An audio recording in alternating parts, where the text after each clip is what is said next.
cirugía que va más allá de la estética, ¿sí? Empezando por los senos, el abdomen, la espalda, los muslos, del cuello para abajo prácticamente todo. ¿Qué tanto ha sido ese avance tecnológico en cirugía de contorno en los últimos años?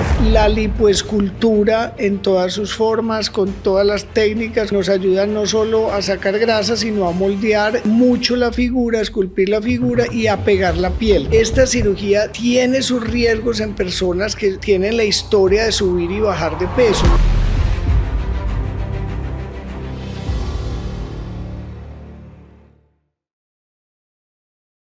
Hola, hola a todos, ¿cómo están? Queremos darles la bienvenida de nuevo a este espacio, Cuidarte más allá del quirófano, un espacio del doctor Felipe Martínez que hemos generado para sus colegas, sus pacientes y todas las personas que quieren conocer un poco más de cirugía plástica, pero desde una mirada crítica, desde una mirada profesional, ética y sobre todo segura. Yo quiero darle la bienvenida al doctor Felipe. Doc, ¿cómo estás? Bienvenido a este espacio, que es tu espacio. Bueno, Paula, muchas gracias. Todos bienvenidos.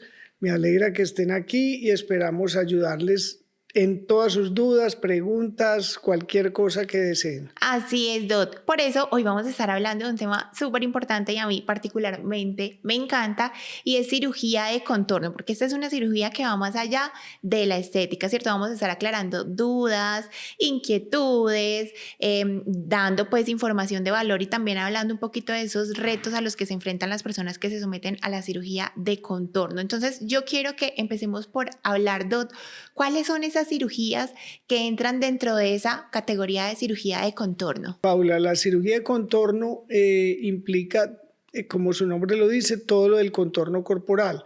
Sí. Empezando por los senos, el abdomen, la espalda, los muslos, o sea, del cuello para abajo prácticamente todo. Pero hay unas pues, que son las que más frecuentemente consultan. Senos, los senos se pueden aumentar, disminuir, elevar, explantaciones que están tan de moda.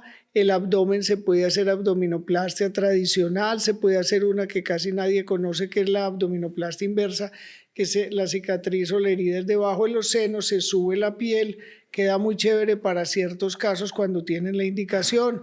La lipoescultura en todas sus formas, con todas las técnicas, con todos los equipos modernos que hay, que nos ayudan no solo a sacar grasa, sino a moldear mucho la figura, a esculpir la figura y a pegar la piel, que esas son las nuevas tecnologías que ayudan a pegar la piel. Y también se puede lipoinyectar, o sea, sacar grasa, hacer una verdadera lipoescultura, sacar grasa de los brazos o de la espalda o de los muslos y poner grasa generalmente en glúteos, pero también se puede poner en otras áreas del cuerpo. De acuerdo. Mencionaste algo muy importante y es que realmente no es muy común o de pronto actualmente no es que suene mucho la abdominoplastia inversa. Yo quiero que en un momentito abordemos más este tema, pero yo siento que hay también como una confusión porque hay muchos términos en cuanto a abdominoplastia, liposucción, lipoabdominoplastia. Yo quiero como que aterricemos esos conceptos porque para algunas personas cirugía de contorno y tenemos digamos que un abanico de posibilidades y puede generar confusión tantos términos que uno diría, hablan de lo mismo, no, aterricemos esos conceptos. Primero, hay que ver el origen de la liposucción, es como su nombre lo dice, sacar grasa, succionar grasa. Ese es como el término genérico que cubre todos los conceptos.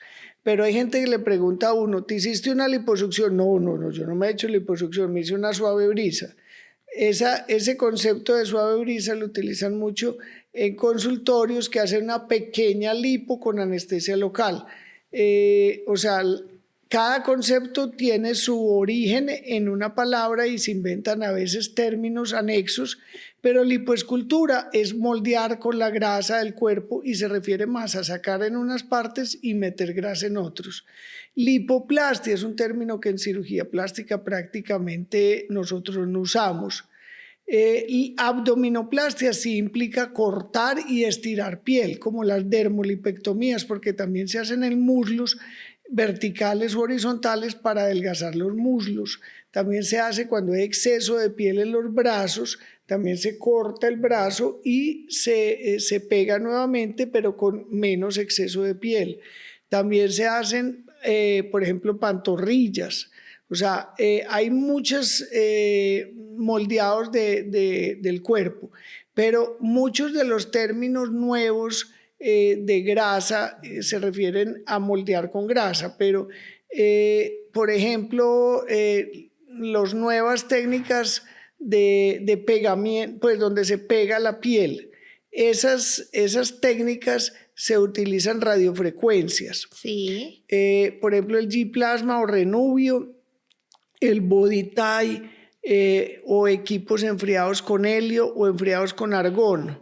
Son nuevas tecnologías. Eso te iba a preguntar, ¿es una técnica o es una tecnología? Ok. Es más tecnología, son equipos que hacen que a veces incluso no más rápida, a veces son más lentas que la liposucción tradicional. Sí. Y hay liposucción con microaire, por ejemplo, que es una power cannula que hace microoscilaciones y esa sí es más eficiente. O sea, cuando se va a sacar grasa por primera vez, lo mejor es utilizar un equipo como el microaire, que es menos tiempo y es más eficiente para sacar grasa, sobre todo en primera vez. Cuando ya hay una liposucción secundaria, sí preferimos tecnologías como el ultrasonido, que ayudan a destruir esas fibrosis que hay y a hacer más eficiente la sacada de grasa. Y cuando sobra piel, es más las radiofrecuencias, el Body Tie, el G-Plasma, el Renuvio, todas esas tecnologías con helio o con argón ayudan a que pegue muy bien la piel. Ese es más cuando hay flacidez de piel. Ok, precisamente yo quería que habláramos justamente de la tecnología y de los avances en términos de tecnología en cirugía de contorno.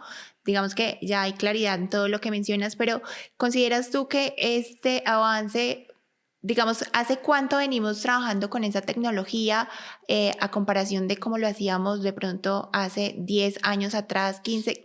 ¿Qué tanto ha sido ese avance tecnológico en cirugía de contorno en los últimos años? Bueno, lo primero ha sido en los 80 que se empezó la liposucción en Colombia, pues ya masivamente, y se utilizaban cánulas muy gruesas, eran en seco. Entonces sangraba mucho el paciente. Después vino una tecnología que se llamaba solución de McLean, que se llama método húmedo o súper húmedo, y infiltra primero una solución. Entonces ya con esa solución sangra menos el paciente y es más eficiente para sacar grasa y mucho más seguro.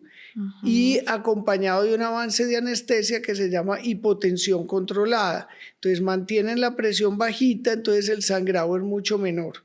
Esos dos avances, que son relativamente viejos, han servido muchísimo, han hecho la cirugía más segura. El segundo avance fue después cánulas más delgadas, después ultrasonido, que ayuda a destruir los fibrosis por ondas de sonido mecánicas de choque, ayuda a destruir cuando hay fibrosis y sacar grasa. A la par más o menos fue prácticamente la tecnología de microoscilaciones o power cannula, que es la que vibra, microvibraciones, pues porque vibraciones grandes pudieran ocasionar daño, son microoscilaciones, pero hacen que se saque más grasa más eficientemente.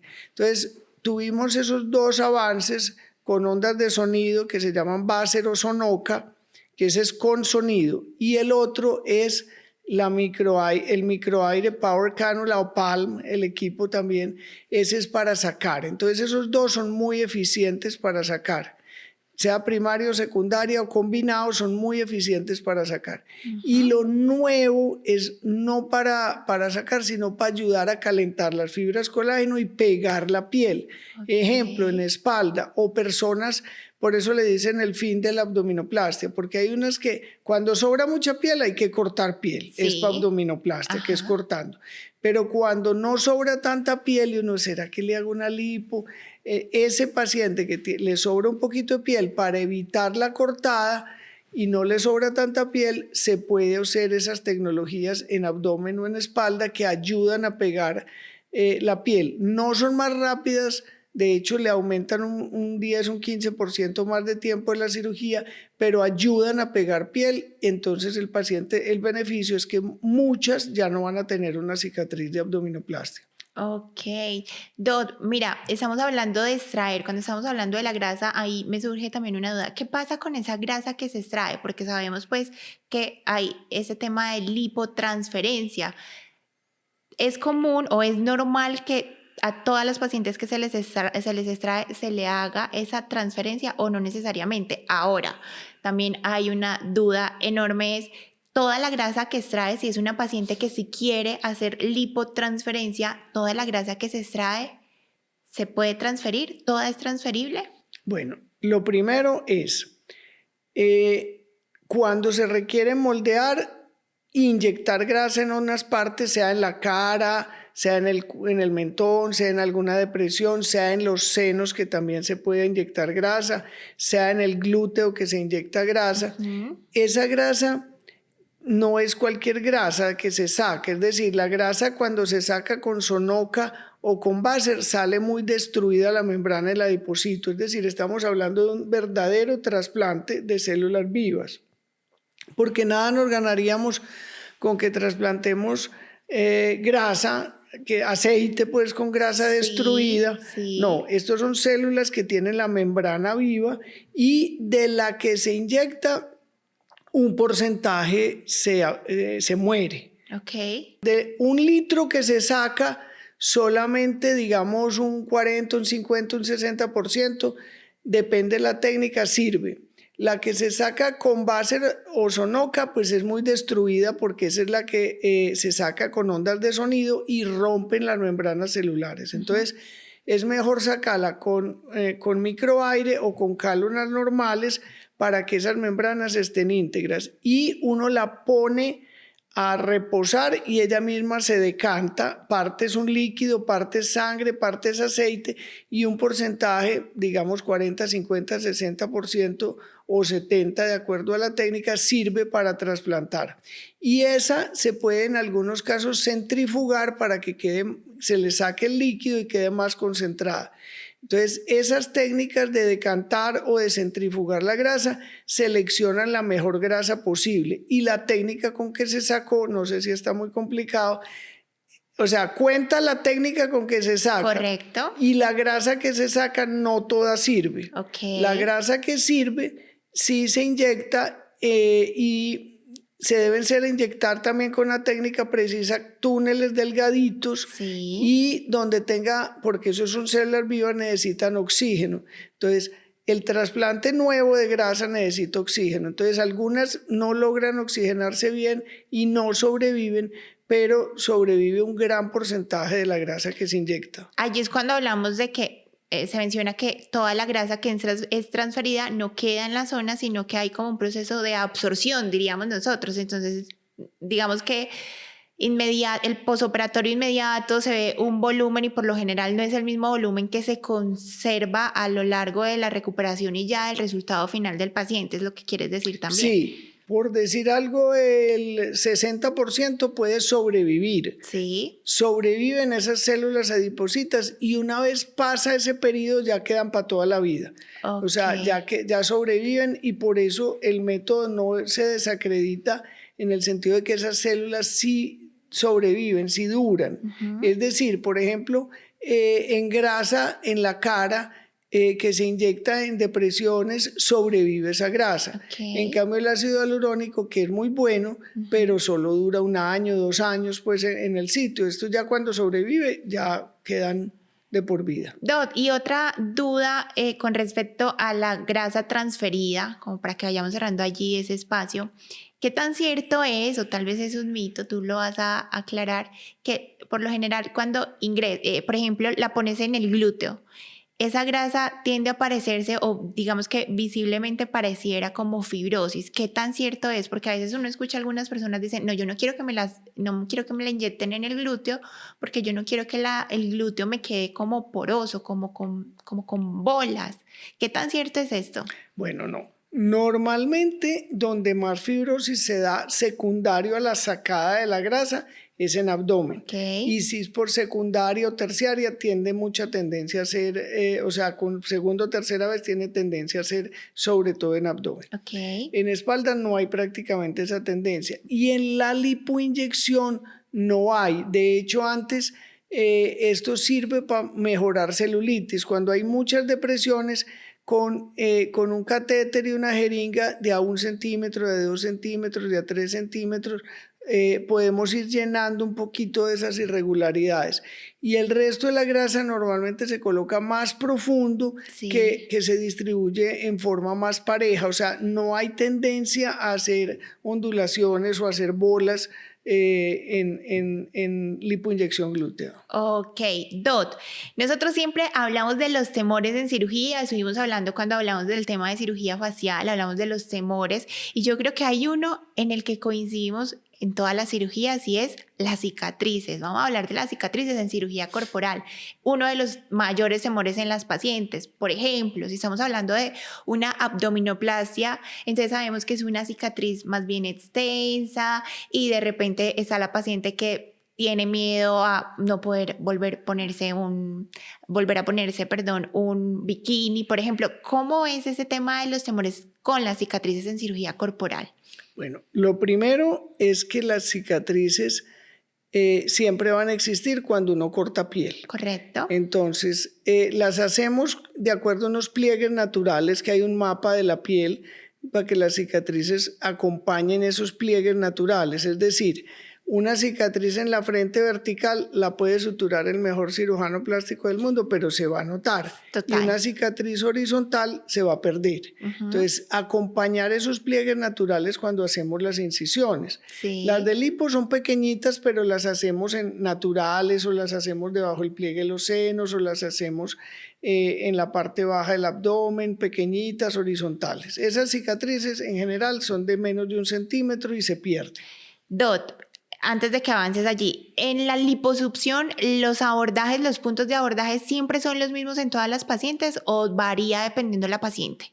Normalmente tienden a ser muy estándar, Sí. pero pueden variar de acuerdo a si tienen cicatrices previas, áreas difíciles, si es muy ancha la paciente, si hay áreas en la espalda que hay unos rollos muy difíciles de tratar, es decir, pueden cambiar. Ok. Pero en general tratamos de generalmente hacer los mismos abordajes. De acuerdo. Bueno, claro. Las cicatrices horizontales en la lipo son chiquiticas, se pierden. Hay gente que cicatriza mal o que hace un queloide o la cicatriz se ensancha o se vuelve una mancha café, pero normalmente son cicatrices imperceptibles, las de la lipo.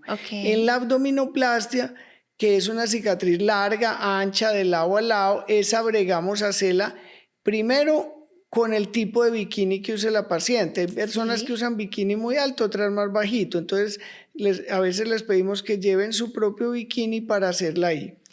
No todo el mundo le queda tan bajita como quisiera, porque hay abdómenes que la piel no les da lo suficiente o que el ombligo es muy alto, entonces hay que hacerla un poquito más alta de lo que quisiéramos. Idealmente, en la paciente que tenga suficiente piel, la hacemos bajita, muy bajita. Sí. Y ya tenemos una técnica que se llaman puntos de Barudi, que desde la parte común, uno no corta y sutura, no. Si corta este pedazo, uno va unos centímetros, 15, 20 centímetros más arriba hasta las costillas, para liberar la tensión y va dando unos puntos, esos famosos puntos que llaman puntos de Barudi, que son puntos de relajación. Y van quitando la tensión, van quitando la tensión, van quitando la tensión hasta llegar a la herida. Entonces la tensión no es en la herida que se ensancha cuando hay tensión, sino que debe de ser muy bajita y sin tensión, porque ya la tensión se ha repartido en todo el abdomen gracias a esos puntos. Entonces generalmente es una rayita que se va perdiendo y es una rayita. Es larga, pero debe ser una rayita. Dot, ¿y qué hay de las pacientes que, yo me atrevería a pensar, y tú vas a aclararlo también a continuación, que la abdominoplastia tal vez sea la cirugía más, digamos que se ocupa más en personas que ya fueron mamás? No estoy diciendo que una persona que no haya sido mamá no requiera por el tipo de piel, de pronto había una tendencia a ser obeso, bajo de peso, aunque no haya sido mamá. Digamos que hay muchas variables, pero supongamos que se trata de una persona que ya fue mamá, que ya es mamá, perdón, y cuando tuvo a su bebé, lo hizo, pues fue a través de cesárea. Entonces, ¿hay alguna manera, es decir, esa paciente quedaría con dos cicatrices o hay alguna técnica que permita unificar la cicatriz de la cesárea y la cicatriz de la abdominoplastia o definitivamente no? Bueno, primero aclararte que la abdominoplastia incluso se puede hacer en hombres cuando, Sí, cuando tienen pérdidas masivas de peso. Es ajá, decir, los pacientes posbariátricos hombres también les hacemos, o sea, los que hacen cirugía bariátrica les sobran tanta piel que hay que hacerles abdominoplastia y en algunos casos hombres o mujeres 360 grados, o sea, hay sí, que cortar piel de todo el abdomen y la espalda. sí, En las mujeres corregimos la diastasis de los músculos, es decir, en los embarazos los músculos se separan, nosotros los volvemos a suturar de arriba abajo y eso hace que salga más cintura. En cuanto a la cicatriz propiamente de la cesárea versus la abdominoplastia, idealmente poderlas juntar, pero sí. vuelvo y digo, si la cesárea está muy bajita, no tiene tanta flacidez de piel y el ombligo está alto, no se pueden juntar. Pero en la mayoría donde tienen suficiente flacidez, la cesárea está normal o está bajita, pero tienen suficiente flacidez, lo que bregamos es a unirlas.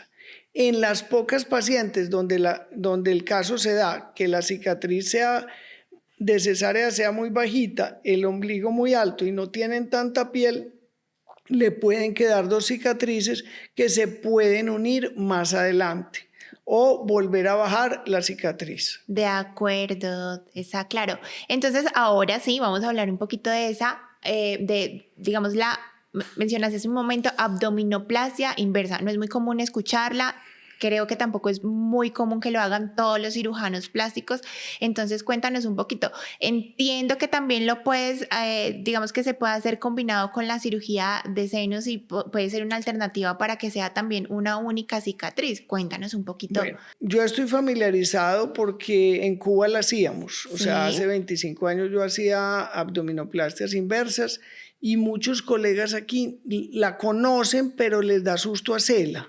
Yo creería que fácilmente 2 de cada 10 o 3 de cada 10 no son para la abdominoplastia tradicional, sino caben para la inversa.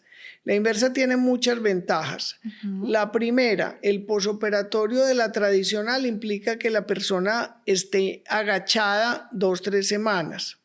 La inversa puede estar derecha desde el primer día, no hay ningún problema, puede estar derecha. Ujú, La inversa también, por ejemplo, como es en el surco mamario, o sea, el surco debajo de los senos, se pueden hacer cirugías de senos, ujú. la famosa T o ancla, que coincide la misma cicatriz con, ahí sí las puede hacerla exactamente la misma herida de la abdominoplastia inversa con la de los senos. Ok, Entonces no quedarían otras cicatrices en el abdomen, sino la de los senos, la T o el ancla, junto con la inversa y ahí se sube la piel sobrante.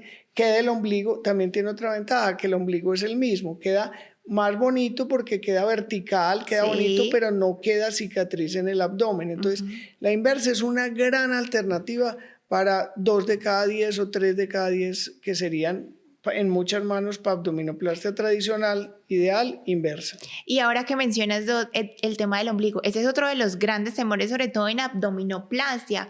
En el caso de que no sea una abdominoplastia inversa, que tú dices que tiene, digamos que beneficios para que el ombligo quede bien, pero cuando es una tradicional, le podemos llamar, ¿qué hay del ombligo? ¿Cómo es el tema del ombligo para poder lograr un resultado agradable y sobre, pues, estético? El ombligo es uno de esos cocos que tenemos en cirugía porque la gente le tiene mucho temor a la abdominoplastia porque han visto ombligos feos.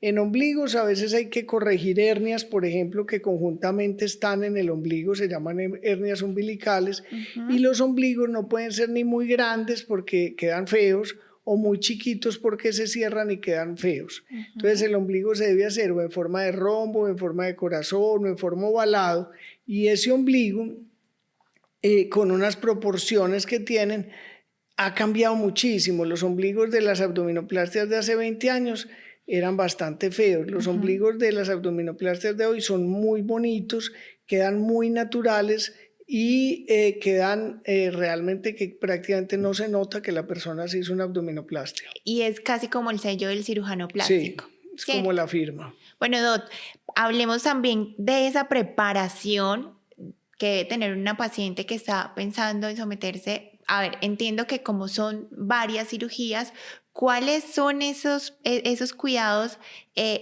estándares que aplican para todas las cirugías de contorno previas a la cirugía? Esa preparación, esos cuidados que debes considerar. Bueno, la primera es que el contorno corporal tiene que ver mucho con el peso de la persona. Sí. Es decir, yo he tenido pacientes que les hago una liposucción, una lipoescultura con 100 kilos y después llegan con 108, 110 al consultorio y me dicen, ay, pero a todas mis amigas le ha servido y a mí no me ha servido.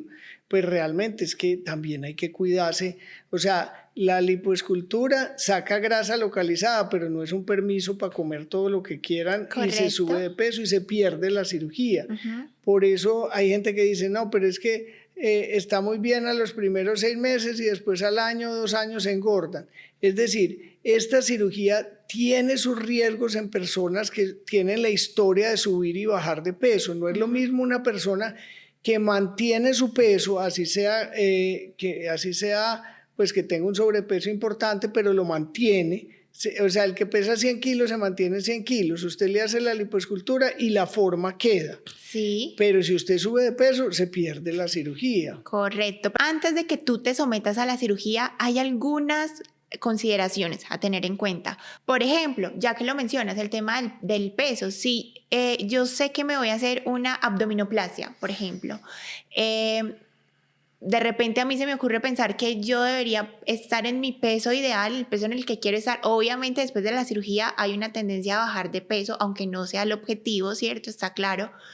Entonces, lo ideal sería que yo me ponga en mi peso ideal antes de la cirugía para que después de la cirugía no baje yo más de peso o pues contrario a lo que comúnmente ocurre, que es que se suben de peso, en ese caso se bajen y pueda, no sé, hablemos de perder la cirugía porque entonces va a haber flacidez.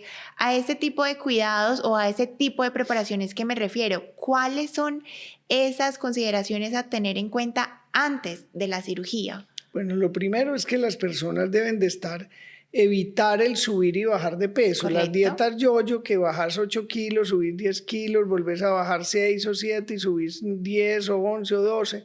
Ese tipo de cosas dan flacidez, porque la piel tiene que acomodarse al nuevo contenido, o sea, si yo subo 10 kilos, la piel tiene que acomodarse a 10 kilos. Si bajo 10 kilos, pues otra vez me sobra piel. Entonces, no queremos que las personas tengan una flacidez después de cirugía. Entonces, tienen que tener como una cierta constancia con el peso, y si la persona sube 1 o 2 kilos después de cirugía o baja 1 o 2 kilos después de cirugía, el resultado se mantiene. Pero si las oscilaciones son de 10, 15, 20 kilos, la piel sufre por flacidez. Hay un tema muy importante y es cuáles son esos cuidados o cuál debe ser esa preparación previa a realizarme una cirugía de contorno corporal. Bueno, sabemos que tanto los senos como el abdomen son muy sensibles a las variaciones del peso corporal. Entonces, hay una preparación de acuerdo al tiempo. Es decir, si nosotros tenemos de 3 a 6 meses de esa persona, lo ideal es que empiece a hacer actividad física para que lleguen mejores condiciones cardiovasculares, el corazón, sus pulmones, la circulación, a cirugía. Entonces, si tenemos suficiente tiempo, mandamos a estas personas a que arranquen a hacer o desde fisioterapia o caminar, porque es que llegan personas con mucho sobrepeso y en muy malas condiciones físicas, entonces que hagan un poco de ejercicio. Obviamente que dejen de fumar las que fuman. Les damos unos listados de medicamentos que no pueden tomar 15 días antes de cirugía. Y lo ideal es que empiecen con nutrición. En algunos casos tenemos que empezar Ozempic para tener un peso adecuado. Correcto. Antes de cirugía. Lo ideal es que estén en ese peso ideal y que estén estables, incluso si no pueden bajar, por lo menos que estén estables, que no estén bajando, subiendo 10 kilos y bajando 10 kilos. Entendiendo que sería ideal que se operen en su peso ideal para que Sí. después de la cirugía, pues en el caso de que la tendencia sea a bajar de peso, todo lo contrario a que la tendencia es a que la gente se suba de peso porque se confían. Entonces, después de la cirugía, si la tendencia es a que baje de peso, pues digamos que técnicamente también habría alguna alteración en la cirugía y es que ya empezaría a haber flacidez y demás. O sea, ideal que te operes en el peso que consideras ideal y que el médico también considera ideal para ti. Sí, pero es que el concepto de peso ideal ha cambiado mucho. Sí. Porque es que hay personas gruesas que si tú le haces la tabla del peso ideal debería pesar 75, Correcto. por decir algo. Y esa persona nunca en los últimos 20 años ha bajado de 85. Entonces es casi imposible decirle que baje a 75, que es su peso ideal, porque esa persona ya ha hecho dietas, ejercicio, ha ido donde los nutricionistas, ha ido de todo y no es capaz, por lo menos que mantenga su peso, porque ahí viene, si baja de peso después, por ejemplo, unos senos quedan perfectos en 85 kilos y si esa persona después baja 10 kilos, el seno se cae. Y lo mismo pasa en la cara, entonces ni para arriba ni para abajo, que se mantengan en el peso es lo ideal. Dot, de acuerdo, está muy bien. Hace un momento hablábamos de la cirugía, la abdominoplastia inversa, y mencionabas que una de las ventajas es que la paciente puede mantenerse derecha todo el tiempo y que cuando es la tradicional debe estar agachada. Mi pregunta es, ¿debe estar agachada o esta postura que toman las pacientes que se hacen abdominoplastia es sencillamente porque la paciente digamos que se adapta a esta postura, más no porque sea un requerimiento de la cirugía? Bueno, eso es muy importante porque cuando uno ve a una persona que le han hecho cesárea, está doblada. Y ese se llama posición antálgica o por dolor. O sea, uno se protege y esa posición es doblada. Pero cuando es una cesárea, la persona se dobla es por dolor, pero no hay tensión, porque en la cesárea se corta la piel, pero no se retira piel. En la abdominoplastia nosotros retiramos cantidades muy importantes de piel. Entonces la persona sí debe estar agachada, así no tenga dolor, debe estar agachada. La primera semana muy agachada, la segunda menos, pero agachada, y la tercera todavía agachadita, y ya la cuarta para que esa piel y esos tejidos se vayan acostumbrando. Si no, esa cicatriz puede o abrirse o ensancharse. Sí. Tuve hace poco una paciente de Estados Unidos con una piel muy tensa, con una piel muy mala y llegaba derecha al consultorio inmediatamente. Yo le rogaba que se fuera a doblar, que ella debería doblarse al principio, 1 o 2 semanitas agachadita y se pueden abrir. Dodi, entonces a la hora de dormir, porque si de repente la paciente duerme mirando hacia el frente, pues digamos que estamos en una postura completamente derecha. Entonces, ¿cómo sería a la hora de dormir? Bueno, si va a dormir boca arriba, debe tener una almohada debajo de las rodillas y otra almohada en la espalda. Y si no, de lado. Puede dormir plana de lado, que es la posición ideal para dormir. Por muchas cosas, la posición ideal es de lado. Para el lado derecho, el lado izquierdo, lo que llaman posición fetal, de lado. Y digamos que sumado a este tema de la postura, ¿cuáles son esos cuidados que debo tener luego de la cirugía? Bueno, como la piel está insensible, no colocar hielo ni compresas calientes porque se queman. Se ponen un bloque helado en el abdomen, no lo sienten y se quema. O una compresa caliente, que se utiliza mucho a veces en fisioterapia, compresas calientes, como no la sienten, se queman. Pero esto que estás mencionando, Dot, qué pena te interrumpo, digamos que se hace con el fin de desinflamar. Entonces, ¿cuál sería la alternativa para lograr una desinflamación un poco más rápida y evitar las compresas calientes o el tema de bloque de hielo? Cada paciente debe hablar con su cirujano sobre esos cuidados posoperatorios. A mí en las liposucciones me gusta que la faja sea desde el día 0, o sea, salgan de cirugía con faja. Pero en abdominoplastias es un riesgo para el colgajo y no me gusta que salgan con fajas mucho menos apretadas. Lo ideal es que no salgan con faja para mí al principio, y si van a salir con faja, tiene que ser de muy baja compresión. Ya después se pueden colocar fajas más apretadas. Los masajes es más para la parte de liposucción y no para la abdominoplastia. O sea, que sigan las recomendaciones de su médico para cada caso. Ok, bueno, y entonces continuemos con cuáles son esos cuidados que deben, o sea, infaltables. Me imagino que también asumir hábitos de vida saludable, digamos que esta es la garantía, no sé si sea la palabra correcta, de mantener los resultados en el tiempo, porque al final del día, digamos que el cirujano tiene gran parte, digamos que tiene la responsabilidad, pero no es solamente del cirujano, también de los hábitos que yo asumo después de la cirugía, es lo que va a ayudarme a mantener estos resultados en el tiempo. ¿Qué hay de esto, Dot? Nosotros como cirujanos damos unas recomendaciones para antes y para después. Esas recomendaciones son muy importantes que las sigan. Por ejemplo, hay pacientes que comen pura harina y no comen proteína. Las heridas se pueden abrir Ujú. simplemente porque no tienen cantidad de proteína para sanar las heridas. Los pacientes deben de consumir proteína, preferiblemente de origen animal que tiene todos los aminoácidos, para sanar las heridas. O sea, el primer mes es esencial la cantidad de proteína. Igual debe de llegar, no puede llegar anémica y tiene que llegar en una hemoglobina de 12 idealmente para una cirugía. Y entonces hay pacientes que necesitan arrancar hierro, porque las mujeres a veces por menstruación mantienen hemoglobinas muy bajitas, de Ujú, 8, de 9, de 10, que no están en condiciones para operarse. Entonces ujú. tienen que arrancar hierro, ojalá multivitaminas y ojalá proteínas antes de cirugía y después de cirugía.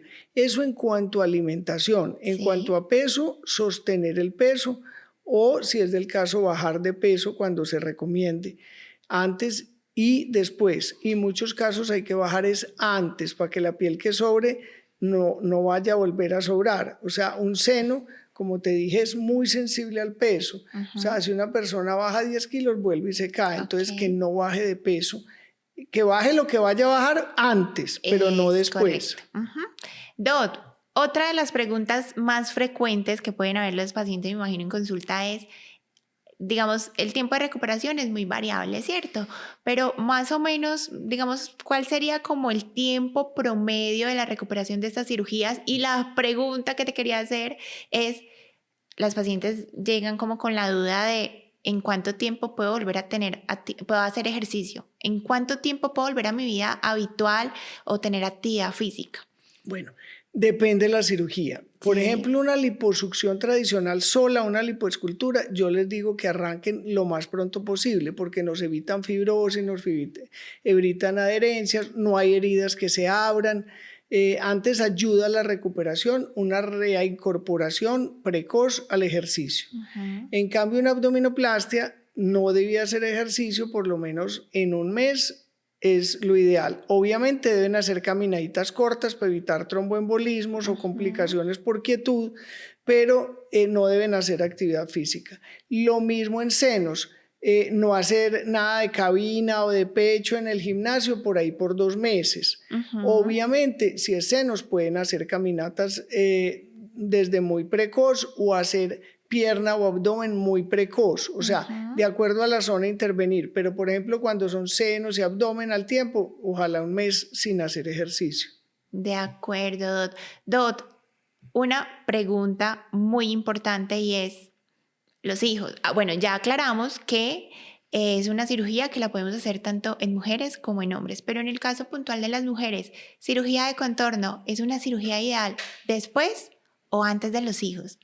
Después, obviamente hemos tenido casos de gente que una vez amarramos los músculos, una vez tiramos la piel, quedan en embarazo. Ujú. Entonces el embarazo ya no crece a veces tan de frente, sino que crece más hacia los lados, la piel puede volverse a estirar. Entonces lo ideal es después de los hijos. El seno también cambia muchísimo. Es decir, una mujer de 30 años y me dice, no, mi plan es tener un hijo en un año. Entonces yo le digo, no, espere más bien después, un año después de la lactancia, entonces venga a los 32 para hacer su seno.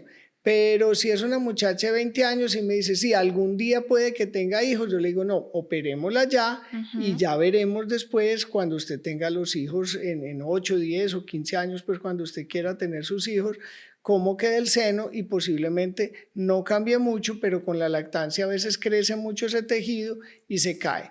Lo ideal es después pero es como cuándo vas a tener los hijos, en un año, en 2 años, o el hijo, o los 2 hijos, o es un plan a futuro hipotético y tenés 18, 20 años. ¿Cambia por completo, Dot? Digamos que cambia, se operó porque eligió o digamos, no estaba en sus planes, pasó, quedó embarazada, tuvo su bebé. ¿Cambia por completo lo que se había logrado en la cirugía o hay algo que se conserva? Porque también tengo entendido que, y tú me lo vas a aclarar también, es la grasa que extraen, por ejemplo, en liposucción, tengo entendido, no regresa. Las zonas tratadas no regresan. Entonces, después de la cirugía, después del embarazo, ¿hay mucho cambio o hay pacientes que de pronto pueden conservar después de, obviamente, tener algunos cuidados y demás, pueden conservar parte de la cirugía? Bueno, cirugía de contorno de muslos, cirugía de contorno de brazos, de espalda, de glúteos, no va a cambiar. Pero con los embarazos sí cambia muchísimo. Los senos, porque en algunos casos crecen mucho, otros casos no crecen tanto y no se estira tanto la piel, y la piel del abdomen. Hay gente que tiene una piel maravillosa con muchas fibras elásticas, que no hace estrías, que la separación de los músculos es muy pequeña, pero normalmente la mayoría de las personas que llegan a los 9 meses de embarazo, esas fibras elásticas se rompen, se crean las famosas estrías, queda mucha flacidez, los senos crecen con la lactancia, entonces sí se modifica mucho lo que es senos y abdomen con embarazos y lactancia. Entonces, en esos casos, pues es mejor, ¿para qué voy a hacer una abdominoplastia para tener otro embarazo después? Obviamente puede quedar en embarazo y se corregirá lo que haya después del embarazo, pero lo ideal es después de. De acuerdo, Dot. Y en cuanto a lo de si la grasa regresa o no regresa, dame tu claridad, por favor, Bueno, porque hay muchas cosas que escucha uno y digamos que hay diferentes versiones. Bueno, la grasa es una célula que se creó en el organismo, en todos los mamíferos, para acumular, su función es únicamente para las hambrunas, esa es la función de la grasa. Entonces la grasa como célula es muy adaptada a su capacidad y puede crecer 1000 veces el tamaño de un adipocito. Entonces no es un método para adelgazar, es un método para moldear, es decir, una persona que pesa 250 kilos, haceme liposucción, no, porque es que no terminas de hacer un área cuando ya tenés otra y esa se llenó. Pero si una mujer normal, de contextura normal, de peso normal, se hace la cintura, ese resultado se mantiene. Si se saca un policía, ese resultado se mantiene, porque no hay menos tendencia de acumular grasa en esa zona, porque no solamente se quita grasa, sino se quitan adipocitos. Entonces, al quitar el número de células también de esa área, tiene menos tendencia en esa área de volver a llenar grasa. Lo mismo en papada o en otra zona. ¿Cuál es el procedimiento adecuado o el procedimiento ideal para mí? Porque yo puedo llegar a tu consulta y decirte, Dot, mira, yo vengo a hacerme una liposucción, pero resulta que lo que yo necesito no es una liposucción bajo tu, digamos, tu criterio clínico, médico. Sí. ¿Quién hace esa elección? Porque yo digo, tú orientas, tú le dices, mira, yo necesito, pero la paciente dice, no, yo no quiero, yo necesito y quiero es una lipo. Bueno. ¿Cómo se aborda a la paciente en ese caso? ¿Cómo indicarle que es que a veces no es lo que la paciente quiere, sino lo que la paciente necesita? Bueno, realmente la Constitución del 91, hasta antes del 91 el médico definía que era lo mejor para el paciente y hacía eso.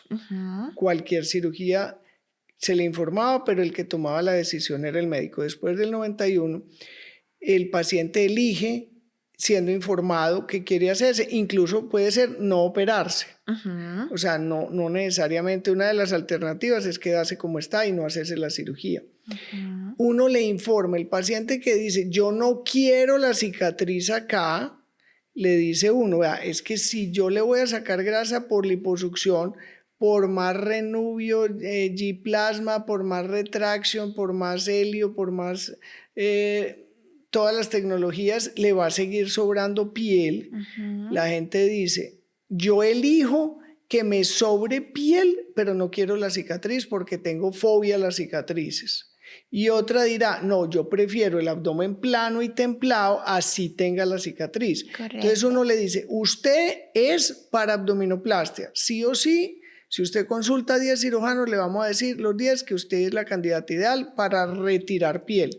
Pero si Sí. usted no quiere, pues se le hace la liposucción con la salvedad de que le va a seguir sobrando piel y va a quedar arrugada con piel, con exceso de piel. Y hay gente que dice, sí, yo prefiero eso a conocimiento y que me va a sobrar piel. ¿Y tú qué eliges, Do? Tú, después de que le das la opción y le dices, mira, lo ideal para ti, tu caso es así, vamos a implementar esta alternativa, por eso y eso, ¿qué prefieres? Ella dice, no, quiero lipo. ¿Tú accedes o a pesar de que le das las indicaciones, optas más bien por decir, no, entonces no lo hago yo, ve con otro cirujano? Bueno, normalmente en estos casos que se presentan en muchas variaciones y formas, pacientes que quieren cosas en contravía de la recomendación médica, uno puede optar primero por rechazar el paciente, decirle, búscate otro cirujano porque yo no soy el cirujano para eso. Es decir, cuando quieren unos implantes gigantescos, Ujú. yo le digo, no, eso, yo no soy el cirujano para ponerle eso porque yo no se los voy a poner. Cuando quieren una abdominoplastia y la piel no les da, es al revés. Yo digo, no, es que yo no te puedo hacer esa cirugía. Ujú. Nosotros tenemos cierta, pues como elección como profesionales en elegir, aceptar y hacer una cirugía que no es la ideal, pero el paciente está contento con eso. Eso lo podemos hacer hasta cierto punto donde nuestra ética y nuestro compromiso llega. Por ejemplo, cuando alguien llega con unos labios enormes y quiere aumentarse más, yo les ruego que ya no más, que se ven ridículas con unos labios exagerados. Ujú. Entonces, pero hay veces insisten, le digo, no, perdóname, pero ya no, yo no te hago más eso. Ok. Dot, sabemos que la recuperación es parte fundamental de la cirugía, ¿cierto? ¿Cuáles son esos momentos claves contigo, pues que tienen las pacientes contigo luego de la cirugía? ¿Cuáles son esos que tú dices indiscutiblemente necesitamos ese acompañamiento médico-paciente? Bueno, y posoperatorio inmediato, es decir, las Sí. primeras 24, 48 horas son vitales para evitar hematomas y Ujú, sangrados. Entonces, ujú. en esos casos, en la mayoría de los pacientes las hospitalizamos 24, 48 horas y si no, las mandamos con una enfermera, digamos, la primera noche si es obligatoria para muchas cirugías. Ujú. Y ya la segunda o tercera noche las acompañamos con enfermeras que les ayuden, las acompañen, les aconsejen y les den instrucciones. Digamos que ese es el momento crítico, pero más que todo por sangrados. Ujú. Después es que la cirugía no se vaya a infectar, entonces tener que tener mucho cuidado con los drenes, en los casos que dejemos drenes. Después mucho cuidado, por ejemplo, en las abdominoplastias tradicionales que no se enderezcan rápidamente. Entonces, es vital que los pacientes sigan las recomendaciones de sus médicos. Cuando no las siguen, se pueden presentar complicaciones como hematomas, sangrados, infecciones, etcétera, porque no es por caprichos. Uno no le dice que no se ponga hielo en la cara porque sí, sino que se puede quemar con ese hielo. Correcto. Dot, vamos a hablar también de, digamos que todas las cirugías van más allá de solamente lo estético. En algún momento lo hablábamos también con la cirugía facial y es cómo cambia la paciente o el paciente luego de la cirugía, digamos que cómo las ves tú cuando vuelven a consulta para control, para revisión.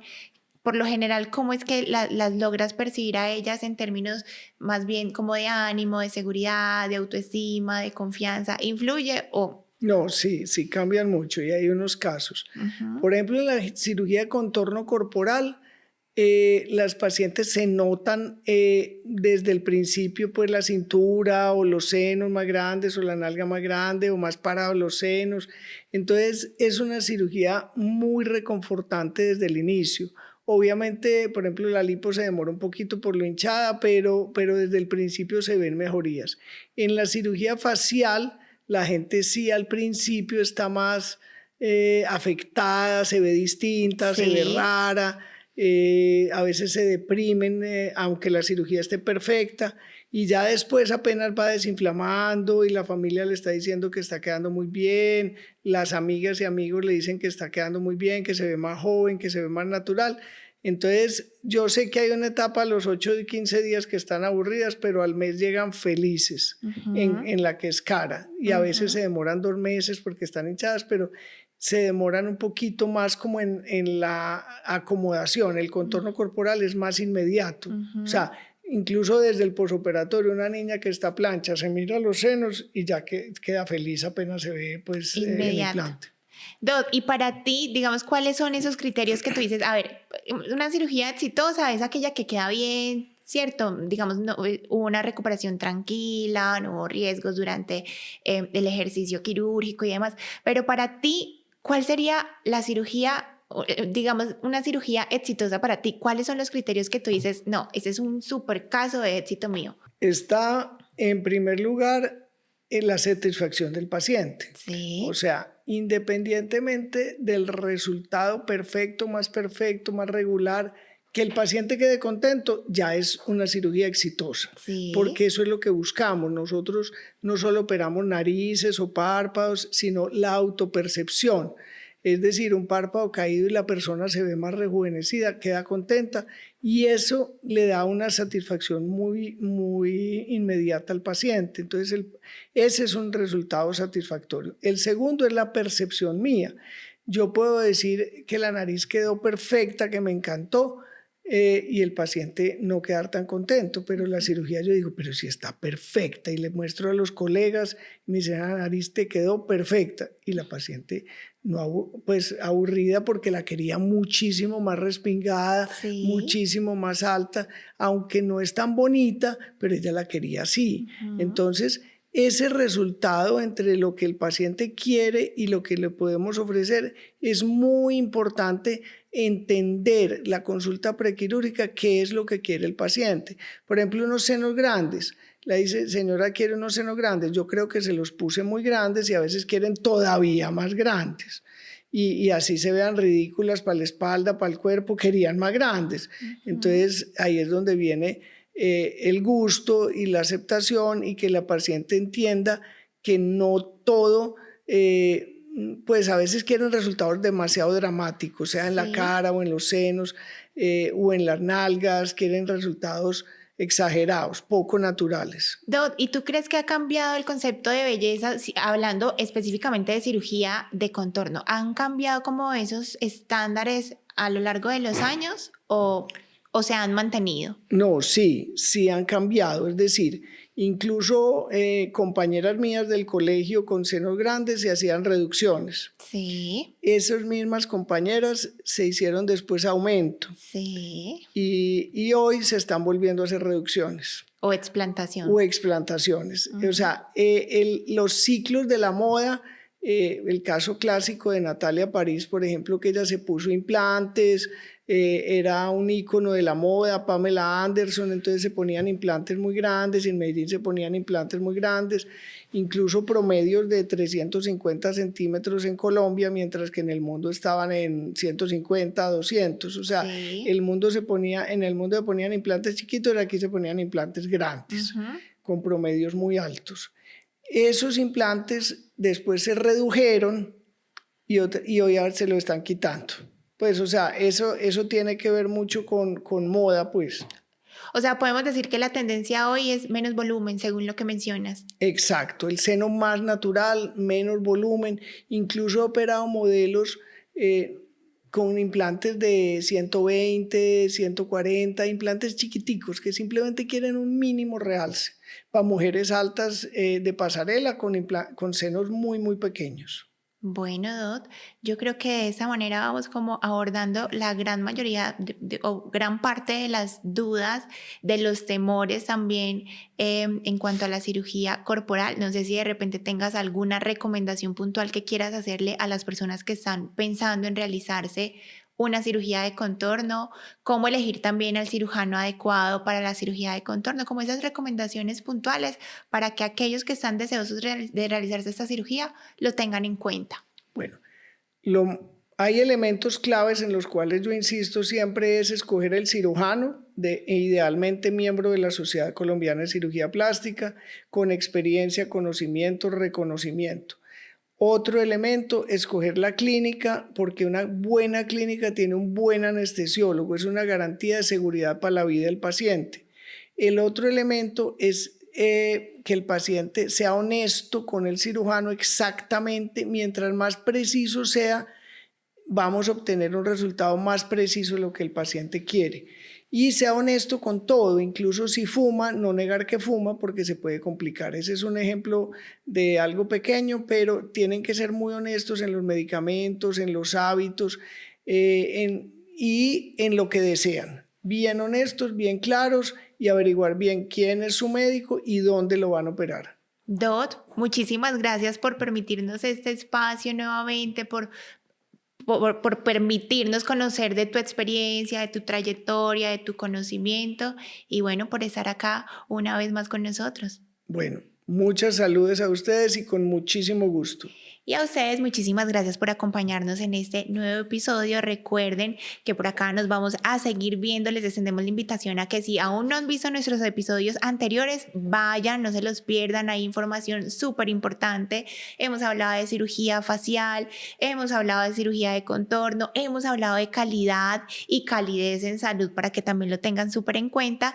Vamos a estar también súper atentos a dudas, inquietudes, porque este espacio lo hemos diseñado precisamente para eso, para poder llegar a ustedes con información vital, con información de valor de cirugía plástica y todo lo que está en torno a ella. Así que nos vemos en un próximo episodio. Muchas gracias por estar acá. Hasta luego.